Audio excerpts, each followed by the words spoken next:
விஜய் பாட்டி சொல்கிற மாதிரி உண்மையான பெருசு கையிலான பெருசு ஆனாலும் அனைவரும் ஒரே குடும்பத்தை சார்ந்தவர்கள். சிங்கப்பூர் தேர்தல் பிரச்சாரத்திலும் தளபதியின் வசனத்தை பேசி வாக்கு சேகரித்த பெண் வேட்பாளர். தளபதி விஜய்க்கு உலகெங்கும் பல நாடுகளில் ரசிகர்கள் பரவி இருக்கின்றனர். அமெரிக்கா, ஆப்பிரிக்கா, துபாய், கத்தார், இலங்கை, சிங்கப்பூர் என பல நாடுகளில் தளபதி ரசிகர்கள் பறந்து விரிந்திருக்கின்றனர்.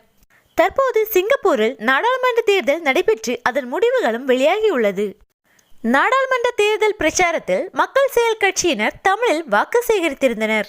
இது அங்கு வாழும் தமிழர்களை வெகுவாக கவர்ந்திருந்தது. மக்கள் செயல் கட்சியின் பெண் வேட்பாளர் தளபதி விஜயின் வசனத்தை பேசி வாக்கு சேகரித்தது அனைவரது கவனத்தையும் ஈர்த்துள்ளது. பெண் வேட்பாளர் பிரச்சார மேடையில் பேசுகையில் நடிகர் விஜய் பாட்டில் சொல்கிற மாதிரி, உன்னை யாரோ பெத்திருக்க, என்னை யாரோ பெத்திருக்க, நாம் எல்லோருமே ஒரே குடும்பத்தை சேர்ந்தவர்கள், மக்கள் செயல் கட்சியை சேர்ந்தவர்கள்.